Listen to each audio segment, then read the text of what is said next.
അസ്സലാമു അലൈക്കും വറഹ്മത്തുള്ളാഹി വബറകാതുഹു. എല്ലാ കൂട്ടുകാർക്കും പുതിയൊരു വീഡിയോയിലേക്ക് സ്വാഗതം. നമ്മുടെ എല്ലാവരുടെയും ആഗ്രഹങ്ങൾ വളരെ പെട്ടെന്ന് സാധിച്ചു കിട്ടാൻ പറ്റിയിട്ടുള്ള ഒരു ഇസ്മിനെ കുറിച്ചാണ് ഇന്നത്തെ വീഡിയോയിൽ ഞാൻ പറയാൻ ഉദ്ദേശിക്കുന്നത്. എല്ലാവരും ഇത് ആത്മാർത്ഥതയോട് കൂടി കാണുക. അതുമാത്രമല്ല മുഴുവനായിട്ട് കാണാൻ ശ്രമിക്കുകയും ചെയ്യുക. ഈ ഒരു ഇസ്മ ചെല്ലുന്നത് കൊണ്ട് നമുക്ക് ഒരുപാട് ഗുണങ്ങളും നേട്ടങ്ങളുമാണ് ലഭിക്കാൻ പോകുന്നത്. ഇനി ഇപ്പോൾ കുട്ടികൾ പഠിച്ചുകൊണ്ടിരിക്കുന്ന കുട്ടികളാണ് ഈ ഇസ്മ ചെല്ലുന്നത് എങ്കിൽ അവരുടെ ആവശ്യം ഹലാലായിട്ടുള്ള എന്താവശ്യമായിക്കോട്ടെ, അവർക്ക് പഠിച്ചത് ഓർമ്മ ശക്തി കിട്ടാനും മറന്നു പോകാതിരിക്കാനും, ഇനി കച്ചവടക്കാർ ചെയ്യട്ടെ, അവരുടെ കച്ചവടത്തിൽ വർക്കത്തുണ്ടാവുകയും കസ്റ്റമർ വർദ്ധിക്കുകയും ചെയ്യുന്നതാണ്.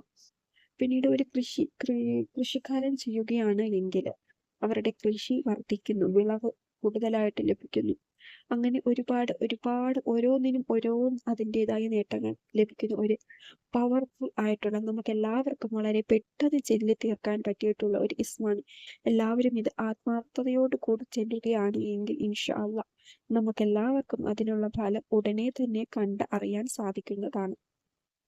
ഈ ഇസ്മ നമ്മൾ കൂടുതലായിട്ട് അധികരിപ്പിക്കുകയാണ് എങ്കിൽ നമ്മുടെ ചെറുതും വലുതുമായിട്ടുള്ള എല്ലാ ആഗ്രഹങ്ങളും സാധിക്കും. നമ്മൾ പോലും അറിയാത്ത വഴിയിലൂടെ നമുക്ക് പണം എത്തിച്ചേരും. സാമ്പത്തിക ബുദ്ധിമുട്ടുകൾ എല്ലാം മാറിക്കിട്ടും. അത് മാത്രമല്ല, നമ്മുടെ കടങ്ങളൊക്കെ നമ്മൾ പോലും അറിയില്ല അത് എങ്ങനെ വീടും എന്ന്. പക്ഷെ ഈ ഒരു ഇസ്മിന്റെ ബർക്കത്ത് കൊണ്ട് നമ്മൾ പോലും അറിയാതെ നമ്മുടെ കടങ്ങളെല്ലാം വീടിക്കിട്ടും. അതിനുള്ള വഴി അല്ലാഹു സുബ്ഹാനഹു വ തആല നമ്മളിലേക്ക് തുറന്നു തരും. ഇസ്മു ഏതാണെന്ന് വെച്ചാൽ യാ വഹാബു യാ അല്ലാ, യാ വഹാബു യാ അല്ലാ എന്നാണ് ആ ഇസ്മു. ഇതിന്റെ അർത്ഥം വരുന്നത് ധാരാളമായി കൊടുക്കുന്നവൻ, എല്ലാം കൊടുക്കുന്നവൻ, പിന്നെ അധികരിപ്പിച്ചു കൊടുക്കുന്നവൻ, അങ്ങനെ അർത്ഥം വരുന്ന ഒരു ഇസ്മാണ് ഇത്, യാ വഹാബ് യാ അല്ലാ. കാരണം ഈ ഇസ്മിന് ഒരുപാട് നേട്ടങ്ങളുണ്ട്. നമ്മൾ മനുഷ്യരെ പോലെയല്ല അല്ലാഹു സുബ്ഹാനഹു വ തആല. നമ്മൾ മനുഷ്യർക്ക് പിശുക്ക് കാണിക്കുന്നവർ, പക്ഷെ നമ്മളോട് അല്ലാഹു ഇതുവരെ ഒരു പിശുക്ക് കാണിച്ചിട്ടുമില്ല, ഇനി കാണിക്കത്തതുമില്ല. നമ്മൾ എന്തൊക്കെ കാണിച്ചു, നമസ്കരിക്കാതിരിക്കുന്നുണ്ട്, നോമ്പ് നോക്കാതിരിക്കുന്നുണ്ട്, കളവ് പറഞ്ഞിട്ടുണ്ട്, എന്തൊക്കെ ചെയ്തിട്ടുണ്ട്, എന്നിട്ട് നമ്മളോട് പിശുക്ക് കാണിക്കുന്നു. നമുക്ക് എന്തൊക്കെ അനുഗ്രഹങ്ങളാണ് വീണ്ടും നമുക്ക് തന്നുകൊണ്ടിരിക്കുന്നത്, നമ്മൾ പോലും അറിയാതെ. അതുകൊണ്ട് നമ്മൾ പിശുക്ക് കാണിക്കാതിരിക്കുക അല്ലാഹു സുബ്ഹാനഹു വ തആലയോട് എന്ന് മാത്രമല്ല ആരോടും. ഈ ഇസ്മ ചെല്ലേണ്ടത് എപ്പോഴാണെന്ന് വെച്ചാൽ, നമുക്ക് സമയമുള്ള എപ്പോഴാണ്, ഏത് നമസ്കാരത്തിന് ശേഷമാണോ സമയമുള്ളത് 1000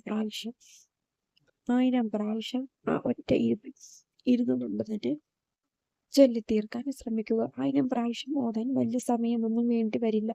സമാധാനത്തോടുകൂടി പെട്ടെന്ന് വലിച്ചു നീട്ടി പോകാതിരിക്കുക. സമാധാനത്തോടു കൂടി സാവധാനം ഓതി തീർക്കുക. നമ്മൾക്ക് വേണ്ടിയിട്ടാണ് നമ്മളിത് ചെയ്യുന്നത്, അല്ലാതെ ആരെയും ബോധിപ്പിക്കാൻ വേണ്ടിയിട്ടല്ല, അല്ലാതെ വേറെ ആർക്കും വേണ്ടിയിട്ടില്ല, നമുക്ക് വേണ്ടിയിട്ടാണ്, നമ്മുടെ ആവശ്യം നിറവേറാൻ വേണ്ടിയിട്ടാണ് എന്നുള്ളൊരു ചിന്തയിൽ നിങ്ങൾ ഇത് ചെയ്യും.